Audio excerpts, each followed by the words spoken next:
Hello, I'm John Shepherd, and in this short video we're going to take a look at a recent competition that my training group performed in.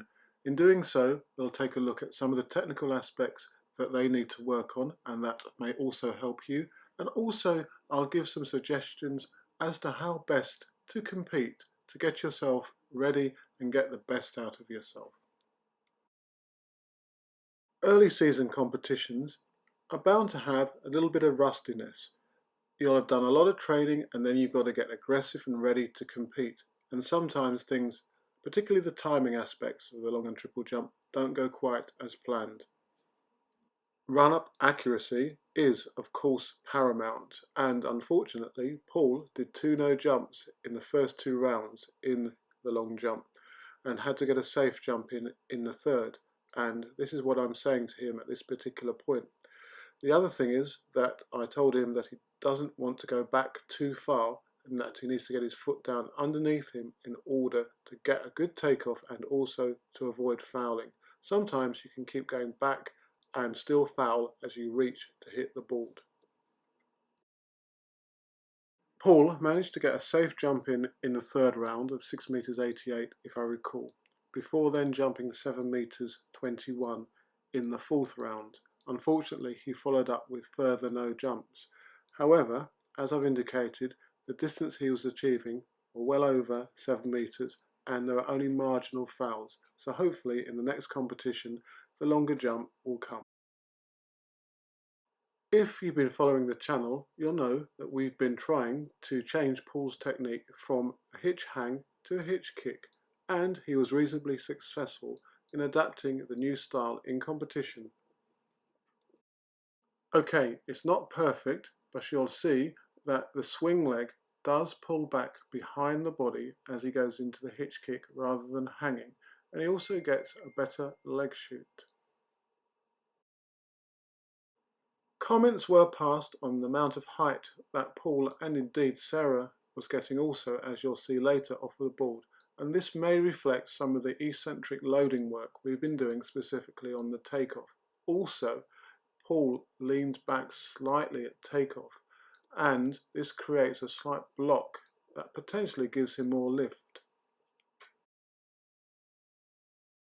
I've made reference in other videos to the way that Ivana Spanovic and Juan Miguel Echevarria take off and utilize potentially more eccentric strength. And this is something again that we're trying to channel in to the jumpers in the group. You can see the lean here in this freeze frame. By also keeping that leg straight on takeoff, the objective is to create more reaction from the muscles, ligaments and tendons. Here I'm talking to Jonathan, who was also doing the long jump and using it as a bit of a warm-up for the triple jump the following day. Jonathan unfortunately didn't jump as well as what he had hoped for, but did show promise, again unfortunately with some no jumps. Perhaps the main lesson to be learned from this competition was that Jonathan wasn't as motivated as he was in the early rounds as he was in the latter ones. And obviously, the faster you run in, the further you're going to jump. So he needed to work more on getting himself up and ready to compete from the onset of the competition. Jonathan has long jumped over 7 meters 30 in the past, and I believe is capable of a lot more. Now, he's the only long jumper that I've ever advised to set the jump up more on the penultimate step. By this I mean lowering into the takeoff to enable him to use his power to drive off of the board. And here you can hopefully see what I mean, in that his hips drop more than a couple of centimeters that I normally recommend. This enables him to drive through into the takeoff, swing the free leg up and use his innate power and strength to achieve distance as well as speed, of course. Coming up is Jonathan's final round jump, and as you can see it was only a marginal foul, and as you can also see it was well over 7 meters, 7.5 meters by the looks of it. So should he do another long jump, this is hopefully the distance that he's going to achieve. Nevertheless, with Paul's victory and Jonathan showing promise, it was a good day, and we'd soon be back on the Sunday to see Sarah in the long jump and Jonathan in the triple jump. There were more lessons to be learned, not just for Sarah, but for anyone else watching this who may also have the same problems. She opened with a good jump and a relatively safe one of 6.19 meters and was obviously in good form, and then thought about achieving a PB, jumping beyond 6.30 meters, and then the fouls started. Now again, rather like Paul, this was only Sarah's second competition, so she could be excused perhaps for having a little bit of rustiness there. However, sometimes you've got to stay relaxed and in control of your jumping and not try too hard. The first round jump of 6.19 meters was a relatively safe one, yet when she started to try, she started to force the takeoff and the jumps and not look quite so smooth, albeit she did achieve long distances on those fouls. The 6.19 was, incidentally, Sarah's third longest jump ever, but as her expectations are now increased, she was a little bit disappointed. But again, philosophically, there's plenty more competitions to go, and hopefully by the end of the season, she'll have seriously revised her personal best. Next up, it was Jonathan in the triple jump, and unfortunately, there were very few other athletes in the field, which meant that the rounds passed very, very quickly.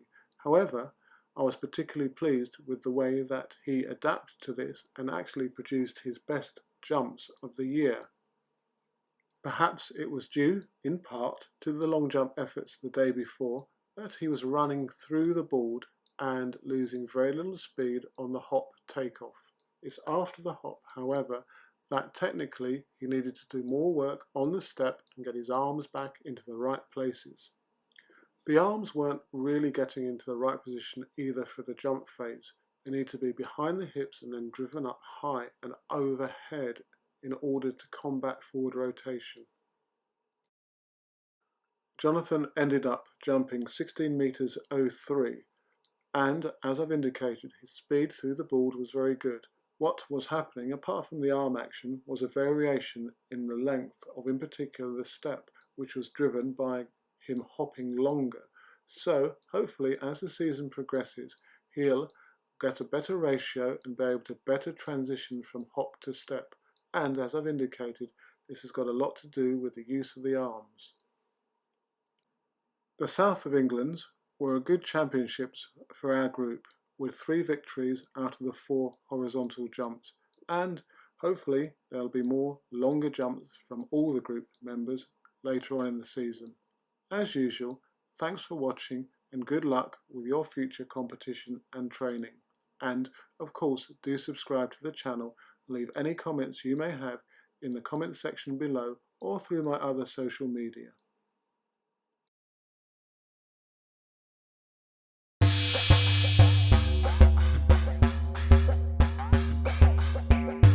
Track Valley reached out to me regarding the t-shirts that they designed. They're all about track and field, and they've offered a discount for subscribers to my channel. So if you'd like to take a look at some of their great designs, then go to the link at the end of the video.